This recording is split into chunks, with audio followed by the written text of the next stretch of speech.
This head and shoulders that we've been watching on Bitcoin for the last couple of days, I think that we may be breaking below this line, and that's not really good. You can see we've just touched below the line. We were doing really well yesterday, and then we had the fake news that the government had moved some of the Mt. Gox coins and that the government was going to start selling these Mt. Gox coins. That later turned out to be FUD, but I still don't understand why the market responded the way they did. After all, the government has told us that they are going to be selling those Bitcoin. So now it's decision time for Bitcoin. Either it bounces off this line or we break below it, and then we're getting to 22 or 23,000 because this is the head and shoulders playing out. I think because I'm an optimist, I'm in Maren Altman's camp. And she says, listen, the eclipse season is over. Mercury retrograde ends on May 14th. Jupiter enters Taurus on May 16th. We have a great new moon in Taurus on May 19th. The energy is getting much better, I promise. And she hasn't been wrong. So if you were one of the 161 million dollars of people that were wrecked yesterday because of this FUD, well, sorry, but it is probably going to get better. We also have altcoins moving. We have HEX moving 20% up, and you have 𝗕𝗚𝗕𝗄 moving 20% down. HEX moving because Richard Hart finally makes an announcement that we're going to launch PulseX and PulseChain in less than 7 days. So we're going to be talking about PulseX and PulseChain. We're going to be talking about altcoins. We're going to be talking about why we were shadow banned yesterday. We're going to be talking about the government. We're going to be talking about a whole lot of things. So listen, get out of bed. Let's do this. Crypto bros making money making. Crypto bros making money out of thin air. Crypto bros making money making. Crypto bros making $1 trillion. Crypto bros making money making. Crypto bros making money out of thin air. Crypto bros making money making. Crypto bros making money. They'll accuse the U.S. government of making money out of thin air. Maybe we do, but we're the U.S. government. Making money and crypto bros making money making. Crypto bros making money out of thin air. Crypto bros making money making. Crypto bros making $1 trillion. Crypto bros making money making. Crypto bros making money out of thin air. Crypto bros making money making. Crypto bros making $1 trillion. $1 trillion indeed. I got you there. We decided for one day just to change the song, see how you guys do. So this is where we're at. As you can see, the bubbles are mainly red after yesterday's FUD. We're going to talk about yesterday's FUD because it's not about the FUD. It's about the reaction of the market to the FUD and how much we went down because of the FUD. We've got to talk about that. We're going to talk about PulseChain because PulseChain is less than 7 days away. I know that Fred is reaching out to Richard Hart. Maybe Richard will join us on the show today. We're going to talk about what happened to us yesterday because as I predicted, we got shadow banned. Remember I said to you yesterday, because we're going to tell the truth, because we're going to tell it the way that it is, I know that we're going to get shadow banned. And yesterday we did that show where we said that the Democrats hate crypto, right? We did that show. I just want to show you what a shadow ban actually means for the channel and what it is. So this is the channel, right? This is our channel on YouTube. Now, just take a look at the numbers on our channel. So you look at the numbers on the shows before. 44, 57, 59,000. Okay, and the same thing if you look at, like, for example, Sheldon Show, Kyle Show. You have, in fact, let's go to a Sheldon Show, Sniper.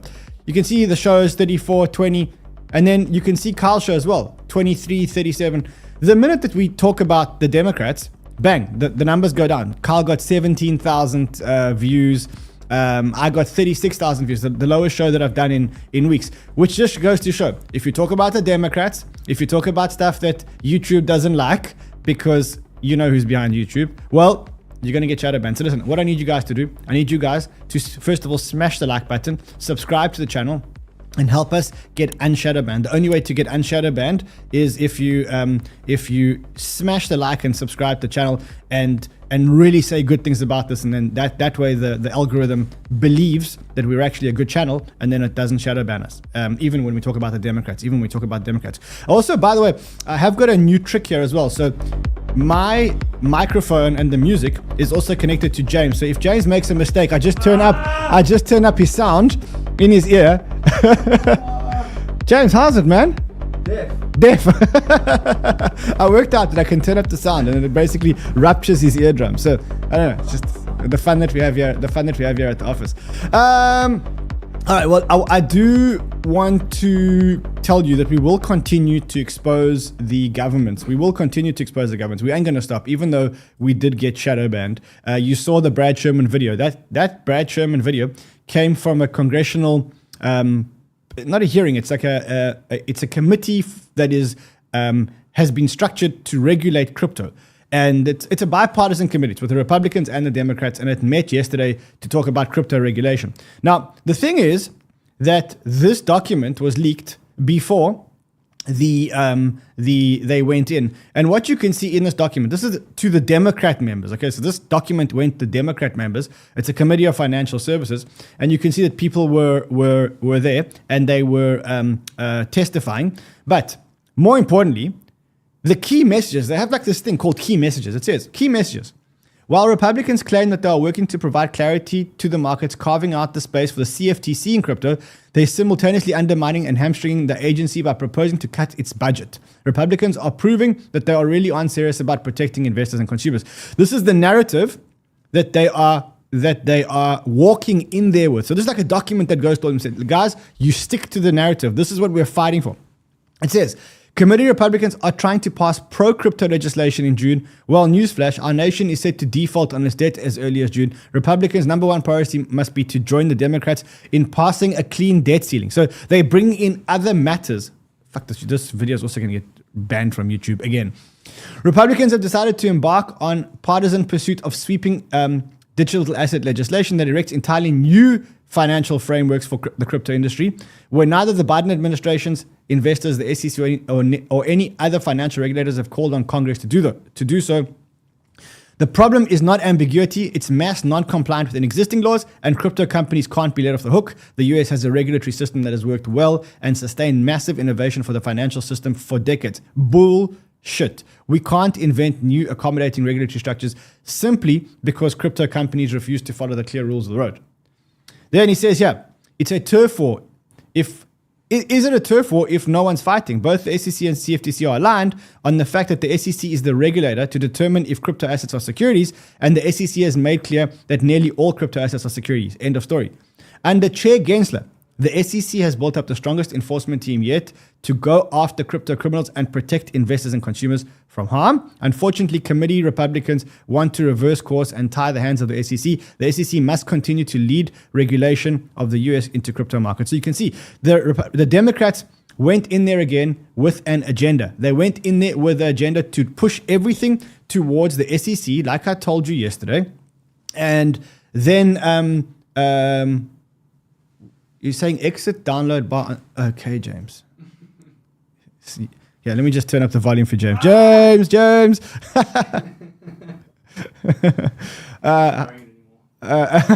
Okay. So at the end of the hearing, Patrick McHenry, obviously Republican, he came out and he said, look, the current disclosure framework doesn't work for digital assets. CFTC needs additional authority over non-security digital assets. The SEC needs to modify its rules for broker-dealer and securities exchanges. The SEC and CFTC can't do this alone. Congress must act. Brad Sherman didn't hear that. He said, if we want clarity, let's just make it clear that the SEC has full jurisdiction. So Democrats want the SEC to run everything. Republicans are saying, look, we should be a little bit more progressive. And that's the fight that's basically happening in Congress. The other thing is that they talked about the debt ceiling. And then I saw this article, which is, again, like there's so much FUD. Everyone knows that the US is not going to default on its debt. So it says Circle refuses to hold longer dated treasury on concern that the US government might default. The US government ain't going to default. We've discussed this. We've discussed this for days. I think the Circle people should watch this. I think the US government is making such a mess of this whole thing. And again, under the guise of protecting investors. Now, where was the US government when FTX collapsed? Where was the US government helping the US investors when FTX collapsed? Nowhere. But get this. So the US government was nowhere. However, the US government has now, well, the IRS, which is an arm of the US government, it's like the collection agency for the US government. They went and filed a $44 billion claim against FTX. So you get this. I mean, I need you guys to quickly understand the irony of all of this, okay? So on the SEC, the US government fails completely to regulate crypto in such a way that FTX can be compliant. FTX is meeting with the regulators and trying to pass bills. He's meeting people like 𝗕𝗓𝗔𝗔𝗓. He's, in fact, probably the only exchange that gets to meet with 𝗕𝗓𝗔𝗓. The exchange goes insolvent and has $14 billion worth of claims, there or thereabout, and only $7 billion worth of assets to give to these people. So there's only $7 billion potentially worth of assets with claims with $14 billion, right? Now, the IRS have now come and said, okay, thank you everyone for filing your claims. By the way, we believe that FTX owes us $44 billion. They went into multiple different taxes that are unpaid by FTX, including employee taxes, all these consultants that then made them employees. They went into Alameda Research. And if you look now at the new claims against FTX, you can see that there's a $20.4 billion claim by the IRS, then a $10 million, then a $500 million claim by the IRS. And the IRS is basically a claim after claim after claim, $44 billion. So that's what's going to happen. Now, the result is, who's going to suffer out of here? The investors, the people that had Americans that had money on FTX, or anybody that had money on FTX, but specifically Americans, are going to suffer because in all probability, the IRS goes first in line, and only when taxes are paid, then the rest of the creditors get paid. So this is a disaster for the US. I did see this, which is like, it is something to consider, and that is that in other liquidations, the IRS has had huge claims, but never really gets what they claim. So like in Lehman Brothers, they claimed 1.2 billion, they got 370 million. In WorldCom, they claimed 626 million, they got 47 million. So the list goes on. So it doesn't mean that they're going to get it. And I did also read that that John Ray is actually quite a good guy. John Ray is in an excellent position to strike down these claims. So I don't know how much of it's true. I do think though it's disgusting that if you're trying to protect investors, but at the same time, when investors are standing in line and waiting to get paid the money which is left over from the estate, what do? Well, you basically stick it to them and say, effectively, no, IRS gets the money first. US government takes the money first. And that's exactly what 𝗕𝗓𝗕𝗏 said. He says, it's fair for the IRS to take all the money instead of the victims since the government prevented the fraud from happening. It is really, really, really fair that they do this. So I guess that's that. Yesterday, again, we had the government crash the crypto markets. We actually had quite a good day yesterday. Like, if you think of yesterday, inflation came down. It was a net positive surprise. We thought inflation would come in at 5%. Inflation comes in at 4.9%. Amazing. Everything's good. The markets start pumping, and then bang! What happens? You get fake news that the government is moving the Silk Road Bitcoin. Now, remember, the government has a whole lot of assets that they confiscated from Ross Ulbricht and Silk Road many years ago. For those of you who don't know what this is all about, Silk Road was the first real use case for Bitcoin. It was a dark web site where you could pretty much buy anything. You could buy drugs, you could buy weapons, you could even get people assassinated on Silk Road. Started by a guy called Ross Ulbricht. And the payment in Silk Road was actually Bitcoin. The primary payment currency on Silk Road was actually Bitcoin. And obviously, Ross Ulbricht got sent to jail. He's still in jail. And the government seized a whole lot of Bitcoin. They've been holding this Bitcoin for a long time. Now, we know that they're going to be selling those Bitcoin. How do we know? Because they've told us. It's like they've said, guys, we are going to sell the Bitcoin. We have 50,000 Bitcoin. We sold 10,000 Bitcoin in March, and we are going to sell the rest of the Bitcoin. I mean, they couldn't have said it clearer. They couldn't. Let me show this. This is the court filing. It says, with respect to the 51,351 Bitcoin forfeited from Ulbricht, on 14th of March, the government sold 9,861 Bitcoin of the 51,351, and they got $250 million after transaction fees. And it says, of the Bitcoin forfeited, there remain approximately 41,490 Bitcoin, which the government understands is expected to be liquidated in 4 more batches over the course of this calendar year. Okay, like they couldn't have said it clearer. We are going to sell those Bitcoin this calendar year. Since we are halfway through May, that means they're going to sell them in the next 6 months, which basically means that those coins are going to move. Now, the crypto market can't have a freak out every time that they think that these coins are actually going to move. You just can't keep freaking out every time these coins are going to move. You can't keep doing it.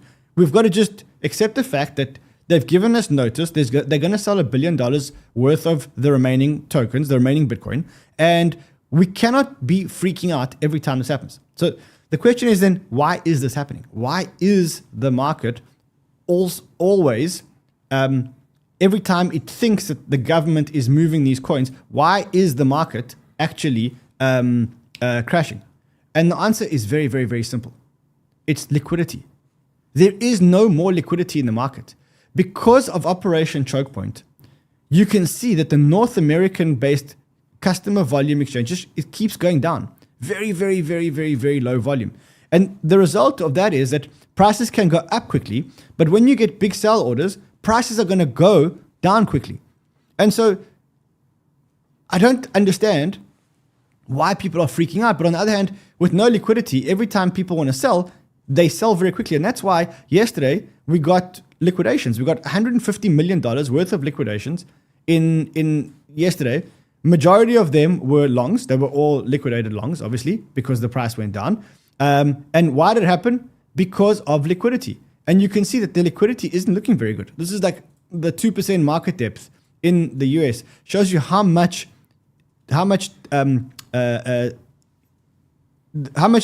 Bitcoin you need to move the price down by 2%, basically. And what you can see is that the numbers aren't really good. So that is what happened yesterday.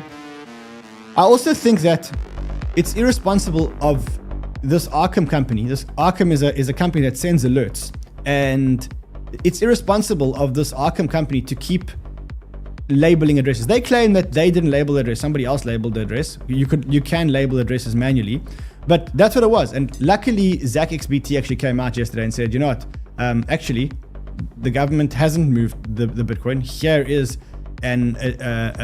the addresses of the Bitcoin, and they all very, very, very much intact. So yeah, I think that's what happened yesterday.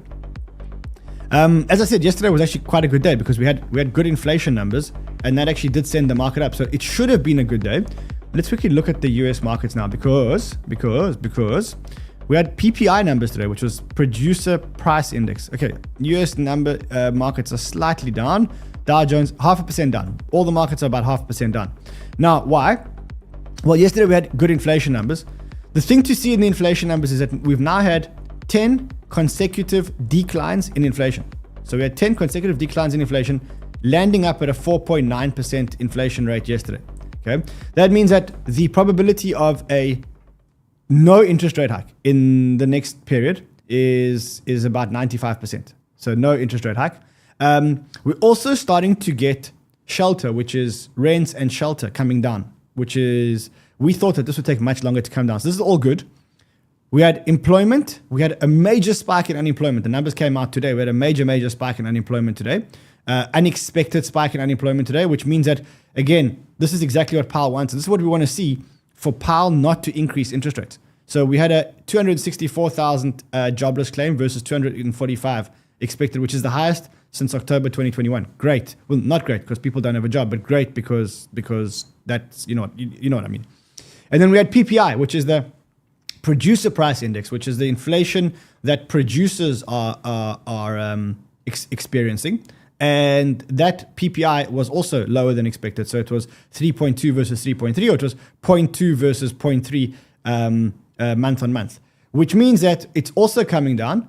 And if you can see, what happens is the Producer Price Index usually comes down. And then when those goods actually get onto the shelf, then the numbers, then the Consumer Price Index goes down because the prices that consumers are paying actually come down.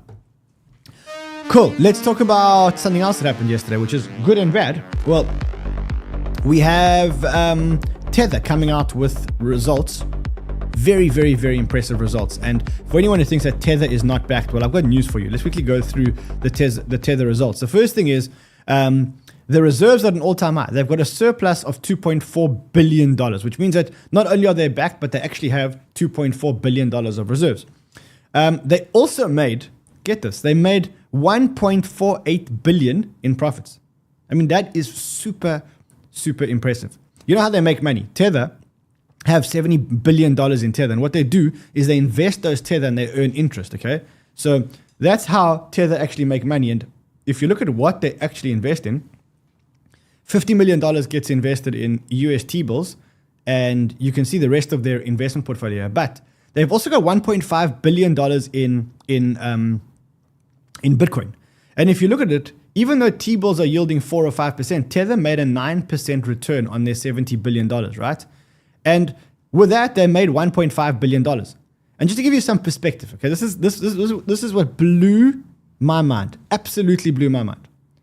BlackRock, which is the biggest investment manager in the United States, made $1.16 billion in the first quarter, and Tether made $1.5 billion in the first quarter. So Tether, this USD-backed stablecoin provider, makes $1.5 billion in profit, which is more money than BlackRock made. Which is, I think, in my mind, that is absolutely unbelievable. If you want to understand the size of this organization, if they were a central bank, it would be the 25th largest central bank in the world. The 25th largest central bank holder of US Treasury. So it's unbelievable what Tether have done, in my opinion.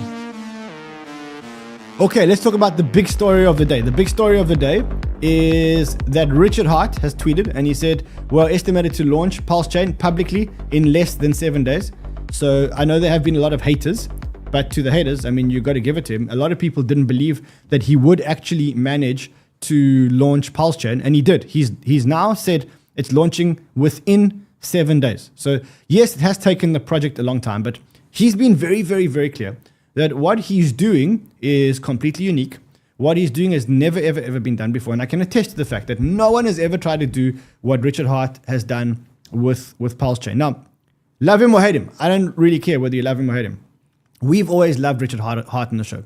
Yes, he's a polarizing character. Yes, I don't really agree with the fact that, in deep recessions, Richard Hart walks around with big Louis Vuitton and Prada shopping bags and flaunts it. And I've taken him on about it. You know that. I've spent a lot of time with him on the show saying, Rich, I actually prefer the Richard Hart that I met in 2016 and 2017, where he was more of he's never been a normal person, but he's been more of a normal person. The thing which I like the most about Richard, and I think that this is what he should play on more, is he is one of the smartest guys that I've ever met. And not only is he one of the smartest guys that I've ever met, but he's very technical, and he really has an understanding of game theory and the human mind. And what he's done, or for those of you who don't know what he's trying to do, and this is why it's taken him so long, what he's done is he has forked Ethereum, but also forked the full state of the Ethereum network. So what does that actually mean? So many people have forked chains before. So like you can fork Bitcoin and then you just get another fork of Bitcoin like BCH or BSC or whatever else, or BSV. But how many people have actually forked Ethereum and all the ERC20 tokens on Ethereum? So just think about what he's actually done here. It's a full state hard fork of the Ethereum chain, which means that, let's quickly just see if there's a good explanation here. But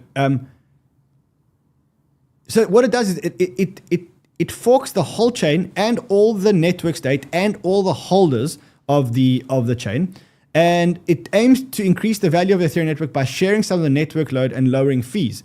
They launched this using the same fork of BSC, proof of stake consensus. However, the project has since moved to a new proof of stake called PulseX consensus model, which introduces native validator staking rotation and reward slashing contract. So this is what he's done. No one's ever done it before, and a lot of people didn't believe that he would do it. We obviously were investors. We did sacrifice in the very beginning. We sacrificed a whole lot of money, and we've been behind him all the way. I've had Richard on my show multiple times, even though a lot of people have been against him, and the people that have been against him are actually quite smart people. I actually want to play you some things. One of them is Eric Wall. Now, Eric Wall is also, in my opinion, very smart. Very, very, very smart. And he debated Richard Hart a while back. And I just want to play you some scenes from that debate. So the first thing is, I'll take you to 1656. Here it is. we can talk about, so Richard is not a developer. So he thinks that the only thing that he can do to make his project popular is by marketing. The way that he markets his project is by talking about how big his dick is, how many cars he has, and how many watches he has. True. How many millions they are worth. True. That type of marketing is going to alienate 80% of people, but it's going to appeal to 20% of people. But since it's outrage marketing, so many people look at this because they're angry, but that 20% that look at those videos that get sucked in, because he's reached a much larger audience, that 20% in nominal number. Okay, so he really put Richard Hart down. But then he also made a prediction or a bet. Forum that is relevant to the cryptocurrency industry. Yeah, sure. Yeah. You can't even go to the US. What are you talking about? I go to the US whenever I want. I You just can go choose to the not to. US? Yeah, I don't have any fucking When was the cases last on time you me. went to the US? I went to the Super Bowl in like 2006, I think. 2006. 2006. Yeah. I'm talking about like when have you been able to go to the US since you launched Whenever I HEX? went. Since Whenever HEX. I went. Whenever I went. I don't have open cases. So have you been in the US since 2019? So let me get this straight. Anybody that hasn't been to the States has charges on them or some shit? So all of Africa has charges on them? No, bro. Like I can go there anytime I want. Okay, so Let me put it this way. If you want to make a if bet? have- Do you want to make a bet? I don't need I'll your make a money. bet that Richard Hart won't go to the US in this year or the next year. Have Joe Rogan invite me. Have me a good reason to be there. Every time I go to the States, it's drama bullshit. Like, I'm from Miami. In Miami, you get pulled over, you might die. You're in a traffic jam, you might die. Where I'm from in America, the shit was terribly violent, terribly violent. I've had terrible personal experiences in that place. When I live in the rest of the world, I get pulled over, I'm not worried about getting shot. You know that there's tons of HEX events in Las Vegas? Yeah, yeah. So anyway, so he in this interview, Eric Wall said that he didn't believe that PulseChain would launch. Anyway, for the haters, we're 7 days away, or less than 7 days away. Eric Wall still saying, as recently as April 25th, PulseChain will never launch though. They threw that project away, the BSC folk, because they couldn't put it together. He's saying, Richard Hart saying, in 7 days it will launch. Not only will PulseChain launch, but PulseX will also launch. PulseX is the Uniswap fork, so it's the exchange where you can trade all these tokens. Because remember, now you've got a lot of these. Ivan says Richard Hart fixed his mom's toilet in the US. Yes, he did. He went to the US after that interview, and he actually posted a picture on his Instagram flying American Airlines. And he basically, I think he tweeted at Richard Hart. Ivan, join me on stage, bro. If you want to join, just someone send Ivan a link and let him join me on stage. Let's talk PulseChain or HEX. So that's what's happening. It's happening within the next 7 days. That's why we're having the price go up 12.6%. You know, every time I look at bubbles, I always think to myself, it's all cool that we have bubbles, right? It's like, I love the bubbles. I think the bubbles is the best way to display what's happening on the market. If you want to see what's going up for the week, what's going up for the month. But I always think to myself, when I wake up in the morning and I see 𝗕𝗑𝗄 down 18.7 or HEX up 12.6, the first inclination that I've got is that I want to double click this and see why it has gone up. So I want to see people chatting and I want to see why it has gone up. But I don't know, that feature doesn't exist. Josh, maybe we need to launch it, bro. I reckon we should do it. I think we should do it. If we do it, we call it Banter Bubbles, bro. What do you think? I love it. You love it. Okay, well, I don't know. Well, maybe we'll do it. Maybe we won't. Maybe we'll do it. Maybe we won't. I don't know. Maybe we will. Maybe we won't. Who knows? You know what would also be really cool? I tell you what would also be really, really cool. If you could just see the bubbles here, and then you could just trade. So you could like double click, you see it's going up, you could see the order book and you could just trade from the bubble. Wouldn't that be cool? I think it would be super cool. Josh, what do you think, bro? Love it. You love it? Should we build it? Yes. Okay, let's build it, bro. Can you have it ready by tomorrow? Thanks, bro. Let me know what you think. Let me know what you think, bro. Let me know what you guys think. Wouldn't it be so fucking cool if Bubbles had a chat in it? Then you could just see why Render was down 10.2% or why Arbitrum was down 5.2% today. That would be like would you guys come? Would you, if we built it, would you come? Someone says, Ivan says, tweet him a link to the stream. Awesome. Oh, okay. Tweet him a link. Let's talk about HEX and Pulse. Ivan's coming on. But I really think we got to build this thing. We got to build this thing on bubbles.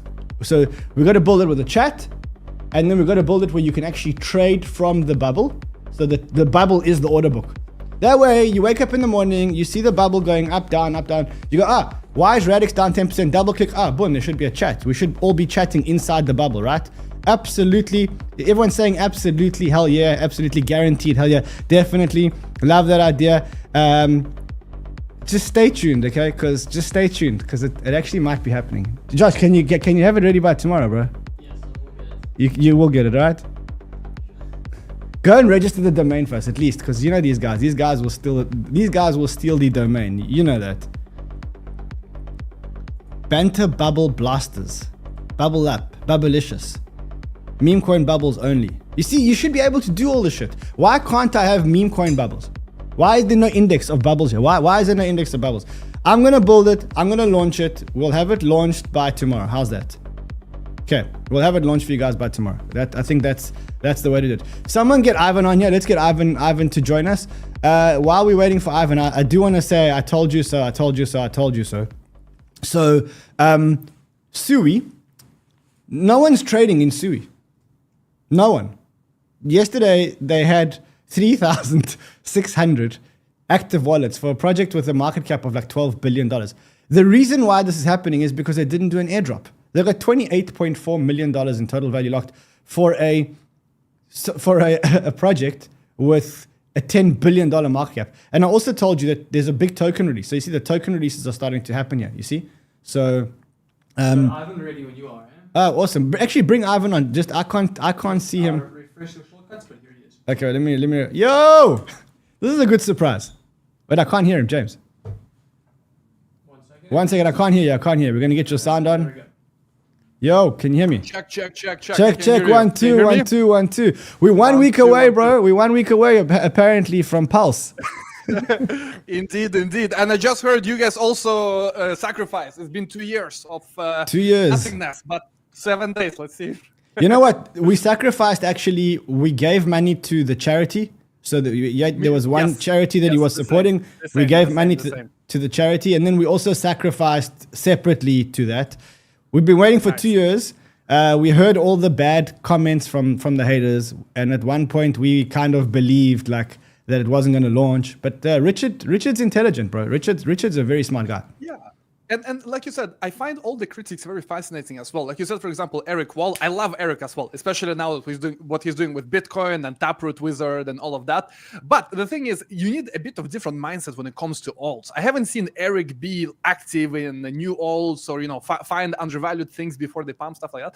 But he's very smart. Probably one of the smartest people in the industry, 𝗏𝗏𝗏. So it will be interesting how it's gonna launch, because Richard is also, as I said, very smart. And like you said, it's a fork of ETH. It's a fork of the entire state. So all coins and everything are gonna follow. I don't know if the price is gonna be the same. Probably not. Many people think that all the prices of all ERC20s are gonna be the same, but I doubt that.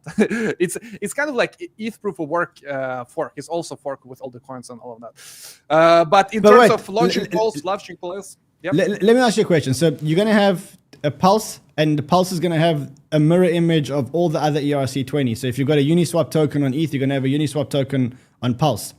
And exactly. And but you basically own both. So you're going to own the Uniswap ETH and the Uniswap on Pulse. And what he's predicting is that the Uniswap on Pulse won't have the same value, but it will have some value. So people will trade it.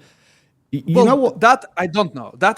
I doubt that. I think it's gonna worth zero, but I don't know. Maybe he can put in some money in the liquidity pools and somehow make some value. I don't know, because it's kind of like with ETH proof of work. It's the same. They also have all the copies, but no one cares about them. But let's see. The proposition, like from a marketing perspective, it sounds very nice. It's the world's biggest airdrops. So I'm all for it. Let's see how it plays out. Good, man. How's it going otherwise? I've been watching some of your streams. I haven't watched today's stream. I saw you put it up. It was you did something about Elon is back. My ladies. Have you been following that? I am following that, actually. I'm going to put it up quickly. James, can we put it up? Because I don't know which. So I followed Elon tweeting about it somewhere here. I must have a tweet somewhere here. Hold on. Let me just see. Where is that tweet? So there we go. That's the Elon candle. After the Elon tweet, What do you think of this?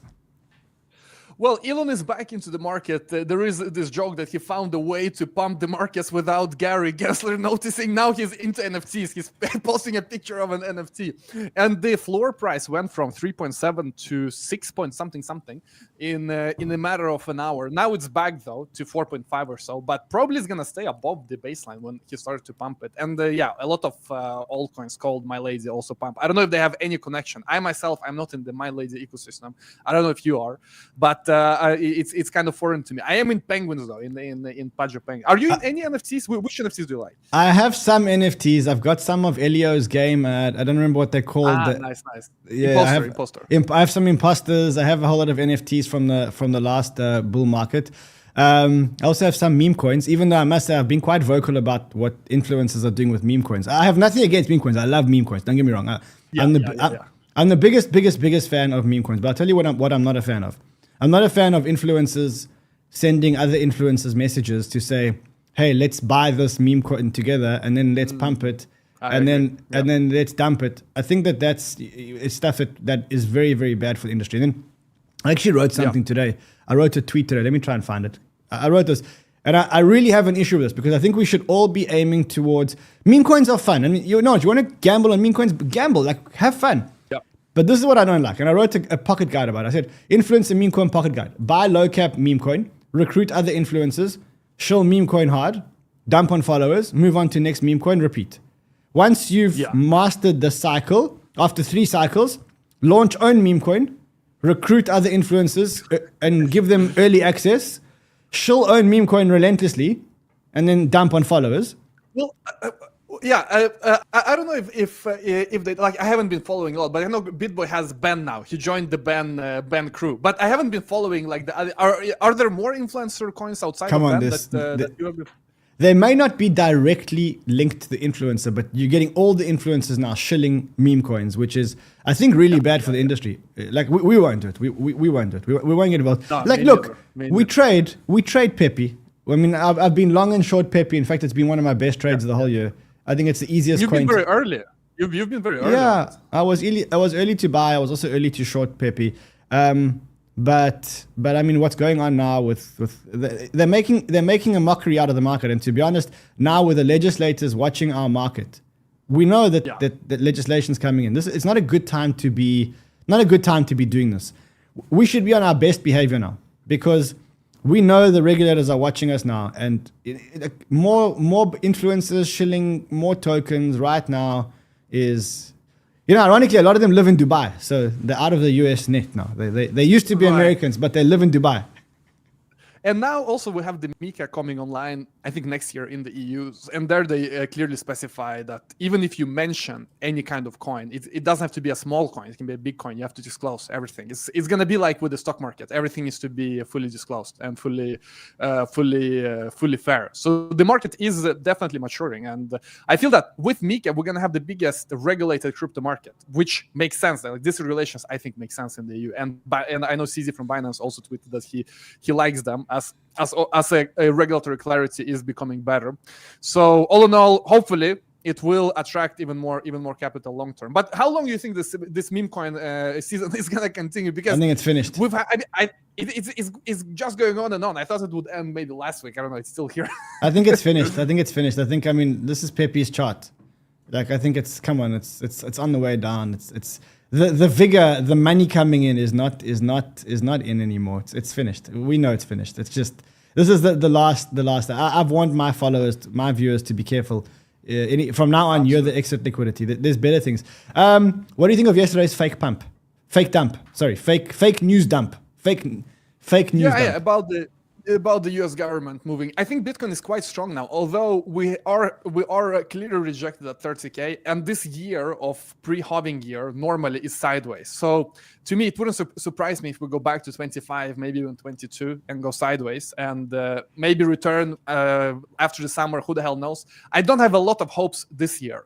I think we have reached the bottom. We're gonna bounce around in this range from 20 to 30, and we're racing for the halving. As you know, as we discussed it on the DCA show, I have my I see crypto as a spaceship. You know, a spaceship long-term pre-programmed to go to a certain planet. We are pre-programmed to go to the halving and then until 2025 to reach new highs. So I'm staying in the spaceship and waiting for that time. And in the meanwhile, we have this craziness going on in alts. I see right now we have South Park coins on Morales Money. You can see it if you go to like 1 to 2 day time frame.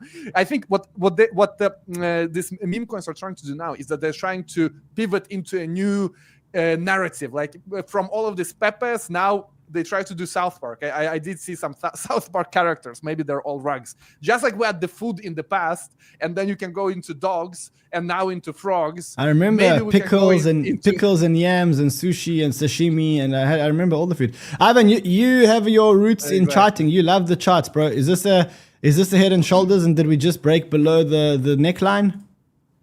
I don't see your screen actually, but I'm on the monthly chart where we have inverse head and shoulders. On the short term, I haven't actually been checking. You probably know more, or Sheldon probably knows more about that. But I'm on the monthly chart. Oh yeah, now I see. Hold on, let me put you onto the 4-hour chart. Just makes it a little bit easier. Hold on. Oh, there we go. How's that? Yeah, I see. I mean, it's definitely looking like a head and shoulders. And what is the target there? I cannot really see too well. Let's see, like 23 or something. It wouldn't surprise me. If we reach that down target, as it is pre-halving sideways here. Yeah. All right, brother. Listen, good to see you. Good surprise. Very, very cool surprise to see you in the thing. We'll chat. We'll see you on Monday. Yes. Thanks, guys. Bye. Brother. See you soon. Ciao. Yo, that's Ivan. You know Ivan. Ivan's actually been amazing. I mean, I actually followed him in 2016, 2017. I think 2016, 2017. He was one of the people that inspired me to get back into streaming after I left CNBC. I used to watch your show. We used to talk altcoins and whatever else. He was also one of the first people that came on my show. So, you know, when you're trying to build a station and you got very low views, you try and get big influencers to come and join your show. And he was actually one of the first people that came on my show. So I got lots of respect for him, man. He's just a great guy. All-round great guy. I need help, guys. If anybody has somebody at the South African post office. So here's my dilemma, right? I am waiting for Scallop. Scallop is one of our sponsors, right? So let me just show you who they are. You know who they are, but I'm going to show it to you anyway. I need help from you guys. So they were supposed to deliver me a card because that I could go to Miami, because I'm going to Miami for Bitcoin 2023 and I want to spend money using my Scallop card. But the Scallop card is stuck at the South African post office, man. So I need them to give it to me. Scallop is a regulated, almost like a bank that merges your crypto account and your fiat account. And so you take one card and you can spend your crypto or your fiat. That's how it basically works. I'm waiting for my card. I really hope that the post office will get it here. Also, a couple of other things before we go. There's a few more days. 10 days left to trade to win the Tesla on OKX, on ByBit. So on OKX, we're going to give away the Tesla. Got 10 days. Just put in some trades in the next 10 days. Then on ByBit, I'm not doing very well in the competition. This BSV position is about to get liquidated. I've got to do something here. I've got to do something quite urgently here to make sure I don't get liquidated on this position. I'll have to decide in a few seconds what to do. I'm still coming. Okay, I'm not even in the top 100 anymore. Top 122 out of 1,807. Still 193 spaces to go. If you want to join us, there's a link below. Join us. It's nearly the end. If you do join us and you put $250 in your account, you get $50 for free. Even if you don't do one trade, you get $50 for free. And then lastly, we have managed to arrange for 3 more tickets for Bitcoin 2022. So if you want to come to Bitcoin 2023,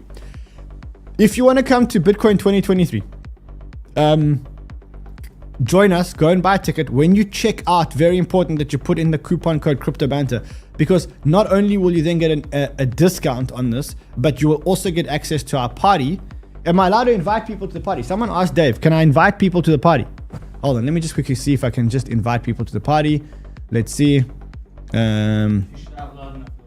Miami, hold on. Let's see. Miami. Let's have a look here. Everybody's crying about the South African currency collapsing. I wonder just what's going on here. Why is everyone crying about the currency collapsing? I mean, it is collapsing because there's no electricity here. What do you expect? There is no electricity, so that's what happens to the currency when there's no electricity. There is zero electricity in this country. We have 10 hours a day of no electricity. That's what happens. What do you expect? What do you expect? Let's see if there's anything live on the research group.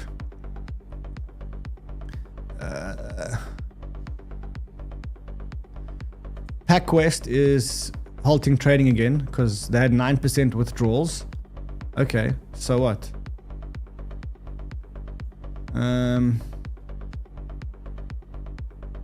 Let's see what's going on here. Not much going on today. Quite a quiet day. So I'm gonna leave you. Tomorrow we got a big tomorrow we got a big Friday banter. It's such a big Friday banter that it's not our normal Friday banter. We're getting. Do you want to put up the Friday banter slide? I'll get it. It'll take me 5 seconds. You haven't got it. I mean, that's such bad form. We've got Hugh Henry. He's coming on the show tomorrow. He's coming on the show tomorrow. I'm speaking to him for about 1 hour. We're just going to talk a whole lot of shit. So he's an amazing guy if you haven't met him yet. So that's tomorrow's Friday banter. Otherwise, I think that is it for today. I shall see you guys again tomorrow, unless James wants to put up the thumbnail. Oh, yeah, cool. That everybody's worked so hard to get up, and maybe I should just turn up the volume. James. There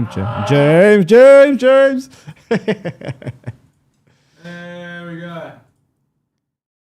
He's coming on the show tomorrow. He looks much older now, but still, he's coming on the show tomorrow. I shall see you guys again tomorrow, unless there's anything urgent and breaking. I don't think anything's urgent and breaking. I better go and fund this account or do something, because otherwise it's going to get liquidated. See you guys again tomorrow. Until then, trade well, my friends.